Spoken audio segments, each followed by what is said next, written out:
जिन्हां ਦੀਆਂ ਸਜ਼ਾਵਾਂ ਪੂਰੀਆਂ ਹੋ ਚੁੱਕੀਆਂ 30 ਸਾਲ।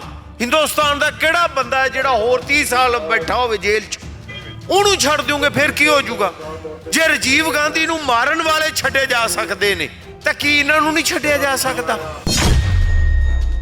ਸਪੈਸ਼ਲ ਕੋਈ ਗੱਲ ਹੈ ਤਾਂ ਦੱਸੋ, ਸਾਨੂੰ ਵੀ ਪਤਾ ਲੱਗ ਜੇ।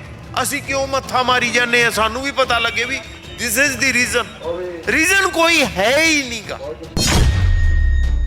25 ਸਾਲ ਤੋਂ ਉੱਤੇ ਤਾਂ ਵੈਸੇ ਹੀ ਜੇਲ੍ਹ 'ਚ ਰੱਖਣਾ ਮਤਲਬ ਕਿਸੇ ਵੀ ਕਾਨੂੰਨ ਦੇ ਮੁਤਾਬਕ ਸਹੀ ਨਹੀਂਗਾ ਹਿੰਦੁਸਤਾਨ ਦੇ। ਫਿਰ ਵੀ ਐ ਕਰ ਰਹੇ ਨੇ। ਕਈ ਵਾਰੀ ਤੁਹਾਨੂੰ ਖੁਦ ਨਹੀਂ ਸਮਝ ਆਉਂਦੀ ਕਿ ਯਾਰ ਅਸੀਂ 2 ਸਾਲ ਪਹਿਲਾਂ ਜਿੱਥੇ ਖੜੇ ਸੀ ਉੱਥੇ ਹੀ ਖੜੇ ਹਾਂ, ਬਲਕਿ ਉਸ ਤੋਂ ਹੀ ਪਿੱਛੇ ਚਲੇ ਗਏ ਹਾਂ।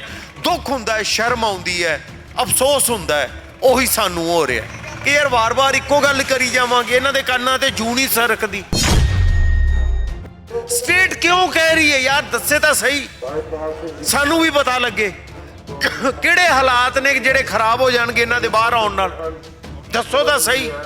ਜਥੇਦਾਰ ਹੋਰਾਂ ਨੂੰ ਦਿੱਲੀ ਬਿਠਾਈ ਬੈਠੇ ਹੋ, ਉਹਨਾਂ ਨੂੰ ਪੰਜਾਬ ਸ਼ਿਫਟ ਕਰ ਦਿਓਗੇ, ਕਿਹੜੀ ਉੱਪਰੋਂ ਥੱਲੇ ਆ ਜੂਗੀ? ਕੀ ਲੱਗਦਾ ਹੈ ਫਿਰ ਲੋਕਾਂ ਦੇ ਕੋਲੋਂ ਮਾਰਚ ਮੋਰਚੇ ਪ੍ਰਦਰਸ਼ਨਾਂ ਤੋਂ ਇਲਾਵਾ ਹੋਰ ਰਸਤਾ ਕੀ ਰਹਿ ਜਾਂਦਾ ਹੈ ਕਿ ਜਿਹਦੇ ਨਾਲ ਸਰਕਾਰ ਕਿਤੇ ਨਾ ਕਿਤੇ ਪ੍ਰੈਸ਼ਰਾਈਜ਼ ਹੋ ਸਕੇ?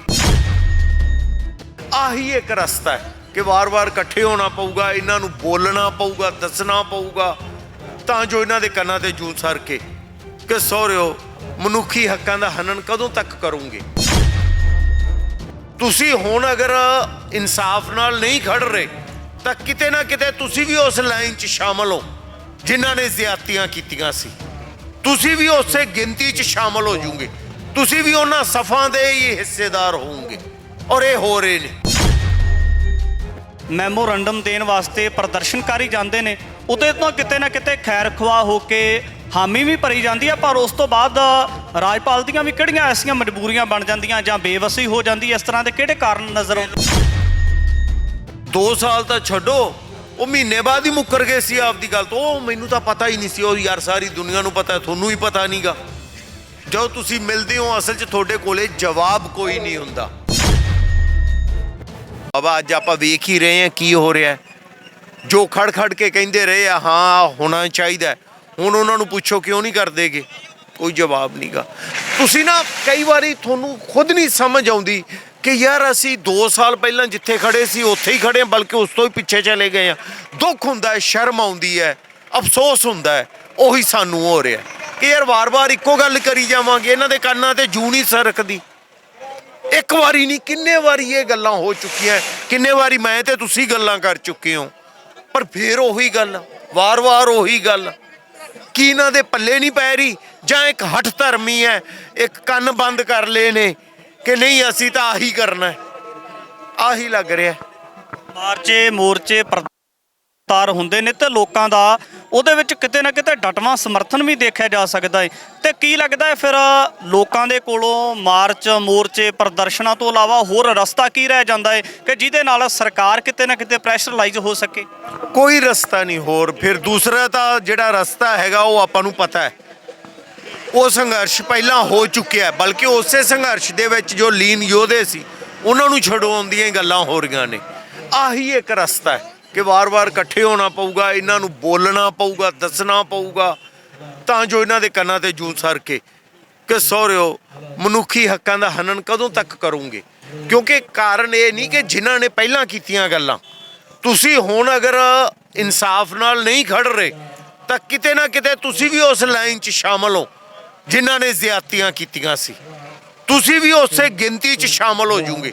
ਤੁਸੀਂ ਵੀ ਉਹਨਾਂ ਸਫਾਂ ਦੇ ਹੀ ਹਿੱਸੇਦਾਰ ਹੋਵੋਗੇ ਔਰ ਇਹ ਹੋ ਰਹੇ ਨੇ। ਕੋਈ ਗੱਲ ਨਹੀਂ, ਕਹਿੰਦੇ ਹੁੰਦੇ ਆ ਹੋਰ ਆਪਾਂ ਕੀ ਕਰ ਸਕਦੇ ਹਾਂ? ਜੋ ਕਰ ਸਕਦੇ ਹਾਂ ਉਹ ਕਰ ਰਹੇ ਹਾਂ ਔਰ ਕਰਾਂਗੇ। ਇਸ ਤੋਂ ਪਹਿਲੇ ਪ੍ਰਦਰਸ਼ਨਾਂ ਦੇ ਵਿੱਚ, ਮਾਰਚਾਂ ਦੇ ਵਿੱਚ ਵੀ ਜਿਹੜਾ ਸੀਗਾ ਰਾਜਪਾਲ ਨੂੰ ਮੈਮੋਰੰਡਮ ਦਿੱਤਾ ਗਿਆ। ਅੱਜ ਵੀ ਦਾਅਵਾ ਕੀਤਾ ਜਾ ਰਿਹਾ ਮੈਮੋਰੰਡਮ ਦੇਵਾਂਗੇ।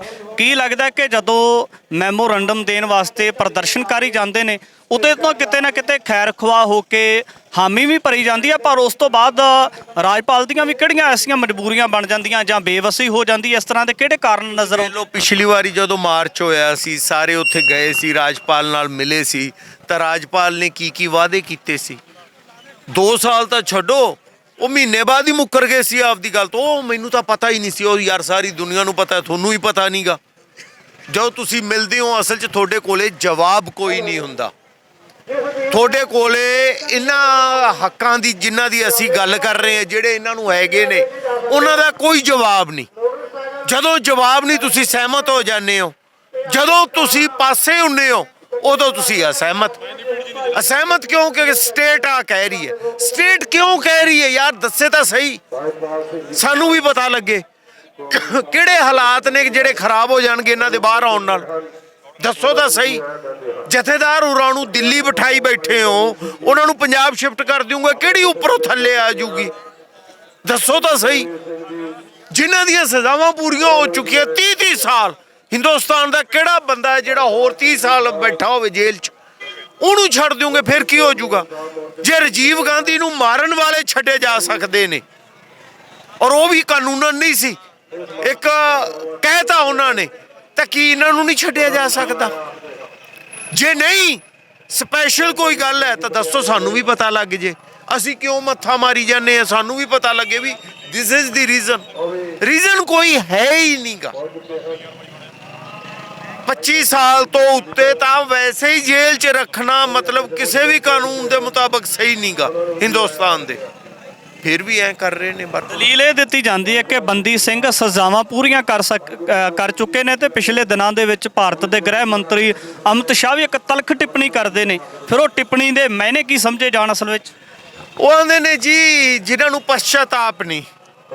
ਗੱਲ ਇਹ ਹੈ ਵੀ ਜਿਹੜੇ ਬਾਕੀ ਇੱਕ ਸਿਰਫ ਰਾਜੋਆਣਾ ਸਾਹਿਬ ਨੂੰ ਛੱਡ ਕੇ ਬਾਕੀਆਂ ਨੇ ਤਾਂ ਰਹਿਮ ਦੀ ਅਪੀਲ ਹੀ ਨਹੀਂ ਕੀਤੀ। ਰਹਿਮ ਦੀ ਗੱਲ ਤਾਂ ਤੁਸੀਂ ਫੇਰ ਕਰੋ, ਅਸੀਂ ਤਾਂ ਹੱਕ ਦੀ ਗੱਲ ਕਰ ਰਹੇ ਹਾਂ।